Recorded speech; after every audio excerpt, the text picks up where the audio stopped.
Hi friends, എല്ലാവർക്കും ഈ പുഴയും കിടന്ന സീരിയലിന്റെ വരാനിരിക്കുന്ന ഒരു എപ്പിസോഡ് റിവ്യൂയിലേക്ക് സ്വാഗതം. ഈ റിവ്യൂ നിങ്ങൾക്ക് ഇഷ്ടമായെങ്കിൽ ലൈക്ക് ചെയ്തും സബ്സ്ക്രൈബ് ചെയ്തും സപ്പോർട്ട് ചെയ്യണേ. രാജേശ്വരിയുടെ റിസോർട്ടിൽ റിസപ്ഷനിസ്റ്റായി ജോലി ചെയ്യുന്ന കാവേരിയോട് നിവിൻ രാജേശ്വരി എങ്ങനെയാണ് ഒരു വലിയ ബിസിനസ്സുകാരി ആയതെന്ന് പറയുകയാണ്. ചെറിയ രീതിയിൽ ഹോം സ്റ്റേ തുടങ്ങിയ രാജേശ്വരി പിന്നീട് ആ ബിസിനസ് വളർത്തിയെടുത്ത് റിസോർട്ട് ആക്കിയതാണെന്ന് കാവേരി മനസ്സിലാക്കുന്നു. തുടർന്ന് കാവേരിയും ഒരു ഹോം സ്റ്റേ തുടങ്ങാനായി തീരുമാനിക്കുന്നു. ശാരദയുടെയും ഗംഗയുടെയും യമുനയുടെയും നിളയുടെയും സഹായത്തോടുകൂടി മഹാനദി ഹോം സ്റ്റേ തുടങ്ങുകയാണ്. രാജേശ്വരിയുടെ റിസോർട്ടിലേക്ക് വരുന്ന ഗസ്റ്റുകളിൽ ചിലർ റൂം റെന്റ് കൂടുതലാണെന്ന് പറഞ്ഞ് അവിടെ നിന്ന് പോകാനായി തുടങ്ങുമ്പോൾ കാവേരി തന്റെ ഹോം സ്റ്റേയെ കുറിച്ച് അവരോട് പറയുകയും ഹോം സ്റ്റേയിലേക്ക് പറഞ്ഞു വിടുകയുമാണ്. അങ്ങനെ നല്ല രീതിയിൽ കാവേരിയും ഗംഗയും അനുജത്തിമാരും വിനീതും കൂടി ഹോം സ്റ്റേ നടത്തുകയാണ്. ഇക്കാര്യം അറിഞ്ഞ ജയബാലൻ രാത്രി സ്നേഹതീരത്തേക്ക് ചെല്ലുകയും ഗസ്റ്റുകളുടെ ഒപ്പം ഡാൻസ് ചെയ്യുന്ന കാവേരിയുടെയും ഗംഗയുടെയും ഫോട്ടോയും വീഡിയോസും ഒക്കെ എടുത്ത് രാജേശ്വരിയെ കൊണ്ട് കാണിക്കുകയാണ്. അതുകൊണ്ട് രാജേശ്വരി ഞെട്ടി നിൽക്കുമ്പോൾ ജയബാലൻ പറയുന്നു, അവളുടെ ഹോം സ്റ്റേയിൽ ഡെയിലി ഗസ്റ്റുകളാ.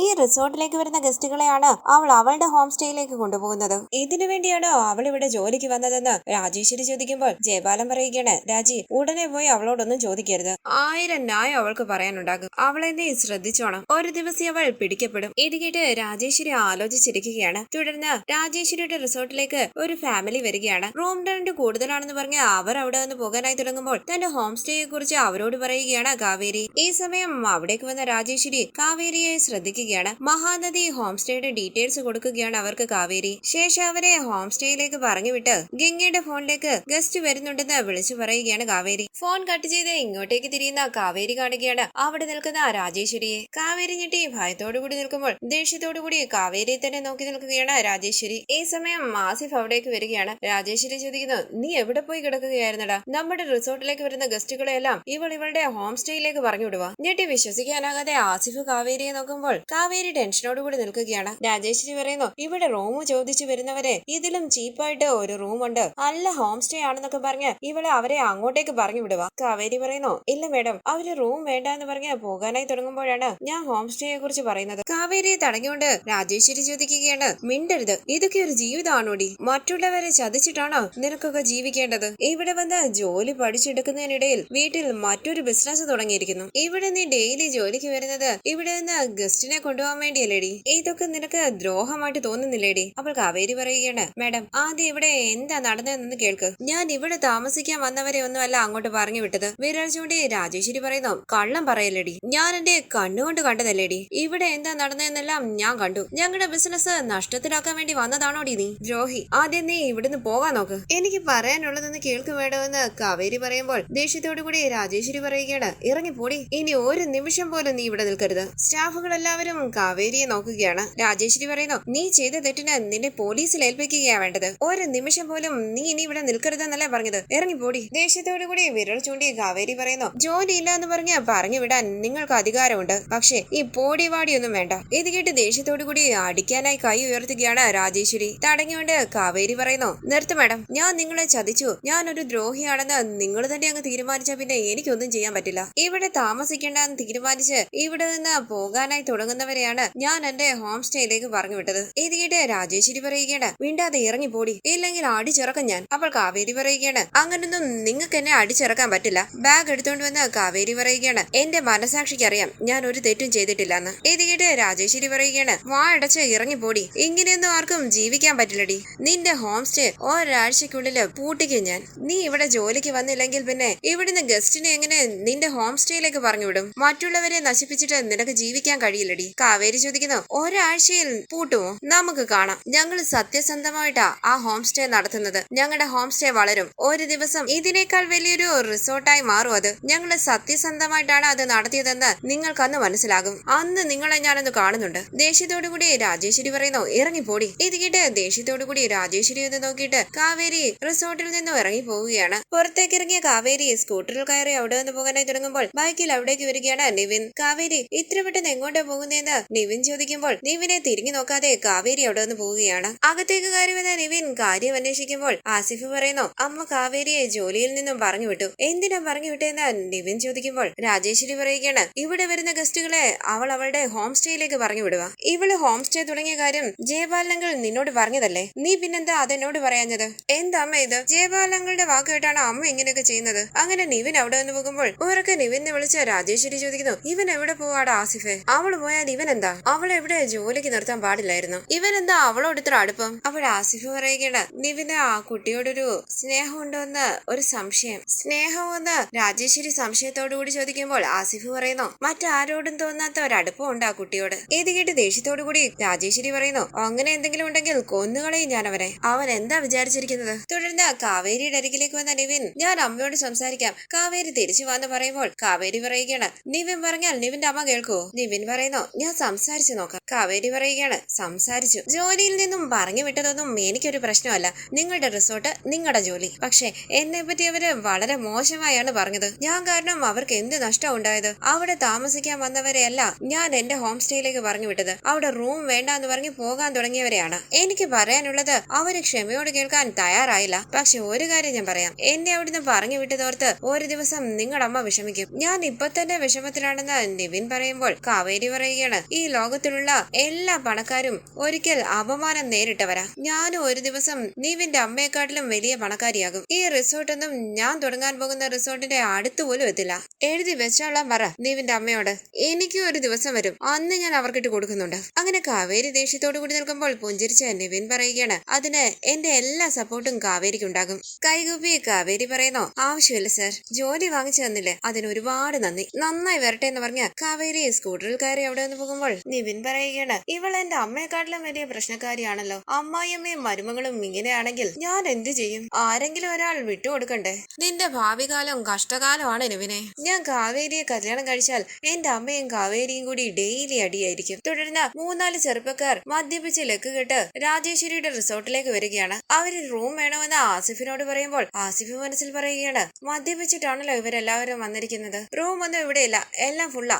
നിങ്ങൾ പൊയ്ക്കുമെന്ന് ആസിഫ് പറയുമ്പോൾ പോകാവിടെ എന്ന് പറഞ്ഞ അവരവിടെ നിന്ന് പോകാനായി തുടങ്ങുകയാണ്. ഈ സമയം അവിടേക്ക് വന്ന രാജേശ്വരി പറയുന്നു, ഒരു മിനിറ്റ്. അവര് തിരിഞ്ഞു നോക്കുമ്പോൾ ആസിഫിന്റെ അരികിലേക്ക് വന്ന രാജേശ്വരി ചോദിക്കുകയാണ്, എന്താ റൂം ഇല്ലെന്ന് പറഞ്ഞത്? ആസിഫ് പറയുന്നു, ഇവരെല്ലാവരും കുടിച്ചിട്ടുണ്ട്. അവരിൽ ഒരാൾ പറയുന്നു, ബ്രോ, ഓരോ റൂം കിട്ടിയാൽ പോലും ഞങ്ങൾ അഡ്ജസ്റ്റ് ചെയ്തോളാം. ഒരിടത്ത് ഞങ്ങൾക്ക് റൂം കിട്ടുന്നില്ല, പ്ലീസ്. റൂം ഇല്ലെന്നല്ലേ പറഞ്ഞതെന്ന് ആസിഫ് പറയുമ്പോൾ അവരിൽ ഒരാൾ പറയുകയാണ്, ബ്രോ, ട്രൈ ചെയ്ത് നോക്ക് മേഡം, ഒരു ചെറിയ റൂം ആണെങ്കിൽ പോലും കുഴപ്പമില്ല. ആസിഫ് പറയുകയാണ്, മര്യാദയ്ക്ക് നിങ്ങൾ പോകാൻ നോക്ക്, റൂം ഇല്ലെന്നല്ലേ പറഞ്ഞത്? അവരിൽ ഒരാൾ ചോദിക്കുകയാണ്, സർ, അടുത്തെവിടെയെങ്കിലും റൂം ഉണ്ടെങ്കിലൊന്ന് പറഞ്ഞു തരുമോ? പെട്ടെന്ന് രാജേശ്വരി ഓർക്കുകയാണ് കാവേരിയുടെ മഹാനദി ഹോം സ്റ്റേയെ കുറിച്ച്. തുടർന്ന് ആസിഫ് പറയുന്ന കേക്ക്, നിങ്ങൾ ഇവിടുന്ന് പോകാൻ നോക്ക്, ഇവിടെ റൂം ഇല്ലെന്നല്ലേ പറഞ്ഞത്? ഇത് കേട്ട് അവര് പോകാനായി തുടങ്ങുമ്പോൾ രാജേശ്വരി പറയുകയാണ്, നിങ്ങൾ ഇവിടെ നിൽക്ക്, കാവേരിയുടെ ഹോം സ്റ്റേയുടെ പേര് മഹാനദി എന്നല്ലേ? ആ അഡ്രസ് ഇവർക്ക് കൊടുക്ക്. ടെൻഷനോടുകൂടി ആസിഫ് ചോദിക്കുന്നു, എന്തിനാ മേഡം? അപ്പോൾ രാജേശ്വരി പറയുകയാണ്, ഇവിടെ താമസിക്കാൻ പറ്റാത്ത ഗസ്റ്റുകളെ അവള്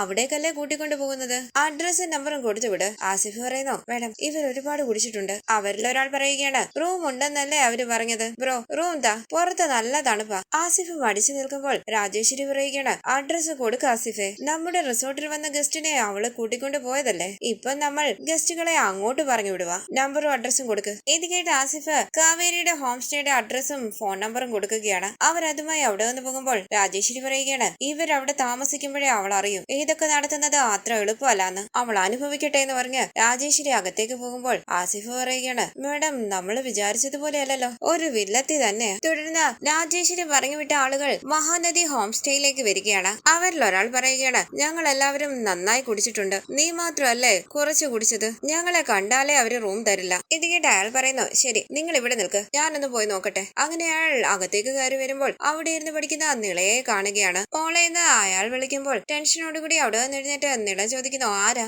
അയാൾ ചോദിക്കുകയാണ്, ഹോം സ്റ്റേയില് മോളെയാണോ ജോലിക്ക് വെച്ചിരിക്കുന്നത്? ഞാൻ എന്റെ ചേച്ചിയെ വിളിക്കാം, വെയിറ്റ് ചെയ്യുന്ന പറഞ്ഞ് നിള അകത്തേക്ക് പോവുകയാണ്. ഓക്കെ എന്ന് പറഞ്ഞ് തലയാട്ടി ചുറ്റും നോക്കുകയാണ് അയാൾ. കാവേരി അവിടേക്ക് വരുമ്പോൾ പിന്നാലെ വരികയാണ് ശാരദയും ഗംഗയും യമുനയും നിളയും. എന്തു വേണമെന്ന് കാവേരി ചോദിക്കുമ്പോൾ അയാൾ ചോദിക്കുന്നു, മഹാനദി ഹോം സ്റ്റേ ഇതല്ലേ? അതേന്ന് കാവേരി പറയുമ്പോൾ അയാൾ പറയുകയാണ്, റൂം വേണം. കാവേരി ചോദിക്കുന്നു, എത്ര പേരുണ്ട്? 4 പേരുണ്ടെന്ന് അയാൾ പറയുമ്പോൾ കാവേരി ചോദിക്കുകയാണ്, 2 റൂം പോരെ? 2 റൂം മതിയെന്ന് പറഞ്ഞ് അയാൾ അവിടേക്ക് ഇരിക്കുമ്പോൾ കാവേരി അകത്തേക്ക് പോവുകയാണ്. ശാരദപതിയെ ഗംഗയോട് പറയുന്നു, ഇവൻ കുടിച്ചിട്ടുണ്ടെന്നാ തോന്നുന്നത്, ഇങ്ങനെയുള്ള ചെറുപ്പക്കാരെയൊന്നും ഇവിടെ താമസിക്കാൻ പറ്റില്ല കേട്ടോ. രജിസ്റ്ററുമായി അവിടേക്ക് വന്ന കാവേരി റൂം റെന്റിനെ കുറിച്ചൊക്കെ പറയുകയാണ്. ഭക്ഷണത്തിന് വേറെ പേ ചെയ്യണമെന്ന് കാവേരി പറയുമ്പോൾ അയാൾ പറയുകയാണ്, അതിനെന്താ? അവൾ കാവേരി പറയുന്നു, ഞങ്ങൾ തന്നെയാണ് ഇവിടുത്തെ പാചകം, നന്നായി പാചകം ചെയ്യും, അതുകൊണ്ട് നിങ്ങൾക്ക് നല്ല ഫുഡേ കിട്ടത്തുള്ളൂ. ഇപ്പൊ അഡ്വാൻസ് ആയിട്ട് 2000 രൂപ തരാൻ പറ്റുമോ? ഇപ്പൊ തരാന്ന് പറഞ്ഞ അയാൾ 2000 രൂപ എടുത്ത് കാവേരിയുടെ കയ്യിലേക്ക് കൊടുക്കുകയാണ്. ശാരദ പതിയെ ഗംഗയോട് പറയുന്നു, അവൻ കുടിച്ചിട്ടുണ്ടടി, ഇവനെ ഒന്നും ഇവിടെ താമസിപ്പിക്കാൻ പറ്റില്ല, വേണ്ടാന്ന് പറയടി. ശാരദയൊന്ന് നോക്കിയിട്ട് കാവേരി പറയുന്നു, ആധാർ കാർഡ് തരൂ സർ, ദാ ഇപ്പൊ തരാന്ന് പറഞ്ഞ അയാൾ ആധാർ കാർഡ് എടുത്തു കൊടുക്കുമ്പോൾ കാവേരി പറയുകയാണ്, ഇത് ഞാൻ ഫോട്ടോ കോപ്പി എടുത്തിട്ട് പിന്നെ തരാമേ. ഇത് കേട്ട് അയാൾ പറയുന്നു, അതിനെന്താ, പതിയെ ഫോട്ടോ കോപ്പി എടുത്തൊക്കെ തന്നാ മതി.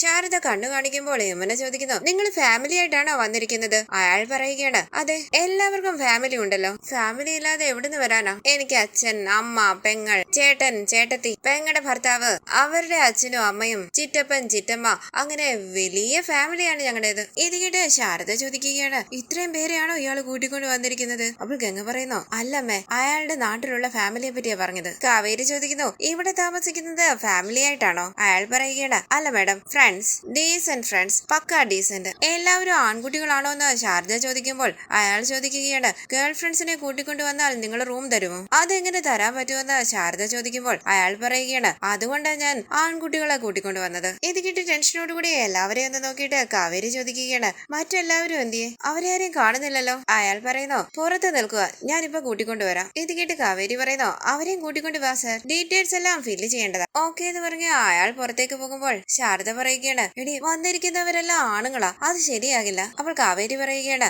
ഒന്ന് മിണ്ടാ നിൽക്കുവോ അമ്മ, വന്ന ഗസ്റ്റുകളെ പറഞ്ഞു വിടല്ലേ. പുറത്തേക്ക് ഇറങ്ങി വന്ന അയാൾ ഫ്രണ്ട്സിനോട് പറയുന്നു, അളിയ റൂമുണ്ട്, വാ. അങ്ങനെ അവർ അകത്തേക്ക് കയറി വരുമ്പോൾ കാവേരി പറയുന്നു, വാ വാ എല്ലാവരും ഇരിക്ക്. യമുനയും നിളയും അകത്തേക്ക് പോവുകയാണ്. അവർ അവിടേക്ക് ഇരിക്കുമ്പോൾ ശാരദ കാവേരിയുടെ കയ്യിൽ പിടിച്ചിട്ട് പറയുന്നു, എടി ഒരു മിനിറ്റ് ഇങ്ങോട്ട് വാടി. അങ്ങനെ കാവേരിയെയും ഗംഗയും മാറ്റി നിർത്തി ശാരദ ചോദിക്കുകയാണ്, ഇങ്ങനെ ആണുങ്ങളെ താമസിപ്പിക്കുന്നത് ശരിയാകുമോടി? അപ്പോൾ കാവേരി ചോദിക്കുകയാണ്, അമ്മേ, നമ്മൾ അവരെ എന്ത് ചെയ്യാനാ? ഇത് കേട്ട് ശാരദ ദേഷ്യത്തോടു കൂടി നിൽക്കുമ്പോൾ ഗംഗ പറയുന്നു, അമ്മേ, ഒരു കുഴപ്പമില്ല, അമ്മ വെറുതെ പേടിക്കാതെ. കാവേരി പറയുന്നു, ഹോം സ്റ്റേ നടത്തുമ്പോൾ അവരെ താമസിപ്പിക്കില്ല, ഇവരെ താമസിപ്പിക്കില്ല എന്നൊന്നും പറയാൻ പറ്റില്ല അമ്മേ. ഗംഗേച്ചി പോയി ലഞ്ച് റെഡിയാക്ക്, ഈ അമ്മയെ കൂടി അകത്തേക്ക് കൊണ്ടുപോകും. വാ അമ്മയെന്ന് പറഞ്ഞ് ശാരദയും കൂടി അകത്തേക്ക് പോവുകയാണ് ഗംഗ. കാവേരി പറയുന്നു, സർ റൂം റെഡി ആയിട്ടുണ്ട്, ദാ വരുന്നു എന്ന് പറഞ്ഞ് അവർ കാവേരിയുടെ പിന്നാലെ റൂമിലേക്ക് പോവുകയാണ്. തുടർന്നുള്ള റിവ്യൂവുമായി വീണ്ടും കാണാം. Thank you for watching. Please subscribe, like, share my channel.